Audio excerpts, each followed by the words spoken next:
Hey guys, got a new video and build update for the Scion Armor Stacker in 3.23. So it is now end of week 1 and we finally did it. We did get the Mageblood. Got it on stream today a couple hours ago. And for the first time when I traded in my cards, I did finally get a 4 flask right off the bat. So in this video we're going to go over some of the kind of like the profit overview of how I got the Mageblood, like where did the money come from to actually buy this thing, right? So some of you guys might know, but some of you guys might not. But from day 1 to 3, I did heisting to buy the gear for my armor stacker and started farming for the Mageblood around day 4. So about 3 to 4 days of farming, so not that bad, right? So you could probably do it faster, but for me, that's pretty fast, I think. So the profit is, we're not going to really go over like a spreadsheet, didn't really record any of that data, but we'll go over what I remember. Usually what I like to do is I do simulacrum, and then while I'm doing simulacrums, I'll do these temples, right? So we do temples for gem corruptions and the double corruption altar for like body armors or shields and that kind of stuff. And then I do a little bit of profit crafting. So this league, I didn't really do a lot of the temples. You see, I still have quite a lot of them left over. I just didn't bother running because I didn't know what gem to do, and rather than trying to like spend time researching, I just decided to just do more simulacrums, right? And simulacrum did turn out to be very profitable this league because for some reason these split personalities were just pretty insane for profit this league. The most expensive one I sold was for like 25 divines. It was the strength intelligence one. I guess they're very popular, but you know, week 1 split personalities are very good profit. It's like that's when they're the most expensive, right? Aside from that, the cluster jewel bases are very expensive as well, so I did make a lot of money from that.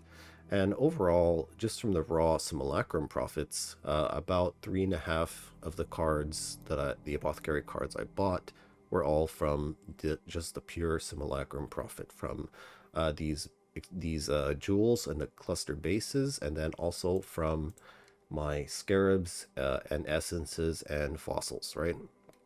So that was the main source of profit for me to buy the cards. And aside from that, the remaining 1.5 cards was from these double corruptions, profit crafting.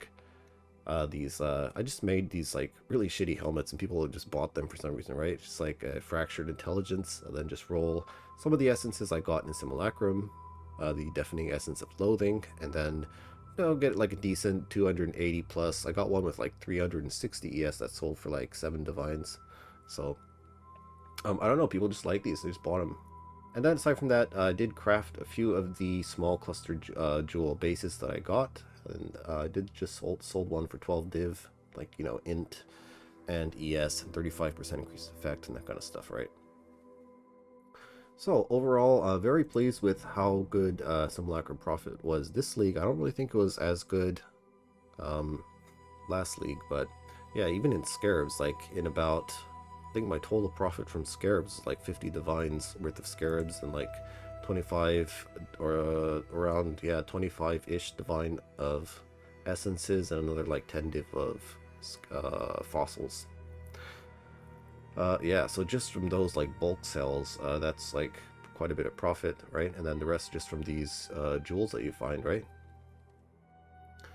Okay, so that's kind of the breakdown, mostly just from running simulacrum, and then another like what 50-ish 50-60 div from profit crafts and temple corruptions.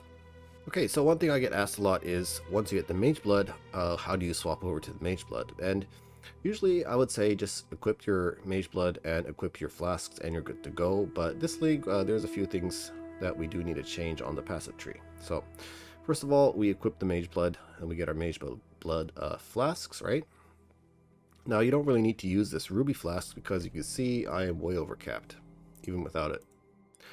But once you do take off these ruby rings for, how would you say, for Grace Aura implicit rings, you might need the resistance, right? So something to keep in mind. You can always go for a Jade flask here if you want.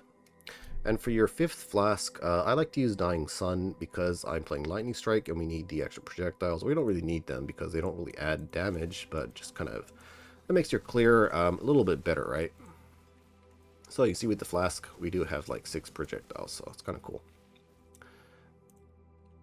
Okay, so since we have this like giga juiced up reduced mana cost of skills flask, what we can do now is we can finally get rid of this reduced mana cost of skills cluster and use the points somewhere else. So for now, I've just put them in this extra spell block chance. So now my spell block is all the way up to 74%, which is pretty cool. And that's pretty much all I've done, right? Oh yeah, you might notice that I do have a 1 passive voices as well, so I did drop this today actually. Pretty crazy, it's the 3rd one I've dropped since I started playing PoE, and I've been farming simulacrums ever since simulacrum was released in the Delirium League, so they are pretty rare, right? So almost as rare as a mirror, maybe a little bit more common than a mirror. I've only dropped about 4 mirrors, I think, or 3 mirrors. But that might be kind of lucky, I'm not really sure. Yeah. Okay, so what are we going to be doing from now? So the plan is to continue farming Simulacrum, because even in week 2 it is still very profitable. Week 3, week 4 even, it is still very good money. Going to be doing more, focusing more on some hideout warrior kind of stuff maybe. I do want to do some Watcher's Eye rerolls. You can see I've been stocking up on a few of these little Wild Hellion Alpha guys over here. We're gonna stock up a few of them and then do some Watcher's Eye rerolls. And I do need to craft my Grasping Mail, so I have to annul off this Reflect 1 Fizz damage to melee attackers. So this mod, Reflect 1 Fizz damage, is probably going to be like best in slot on most builds, but for the build I'm playing, I just don't want to have it, so I'm going to try to annul it off. And to do that, we need to have a lot of Hinokora's locks. Maybe like, I think it's, well, if I annul off both of these prefixes with the Eldritch Annul, then it's a 1 in 3 to annul it.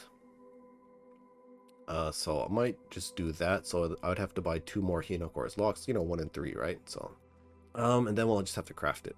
Crafting it is just, it's not hard, but it's just annoying, kind of, because you just exalt, Eldritch Annul, exalt, Eldritch Annul, or Eldritch Chaos, and yeah, so you kind of get the picture, right?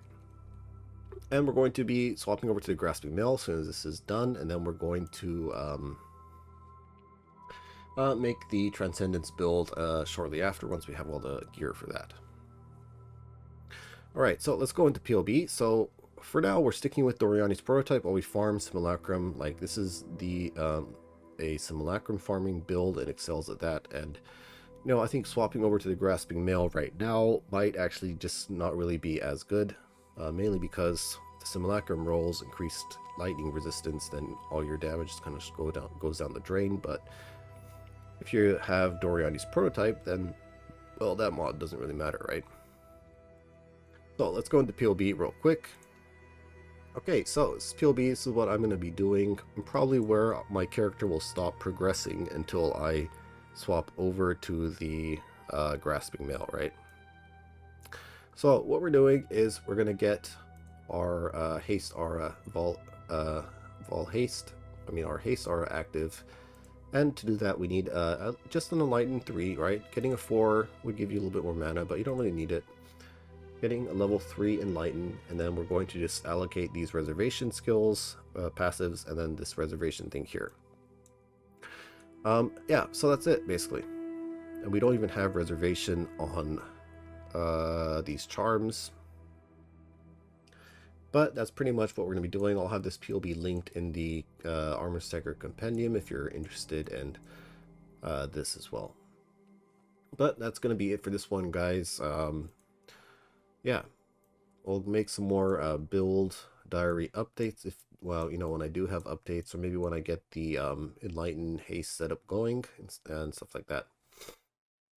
But it'll be it for today, guys. Thanks for watching, and I'll see you next time.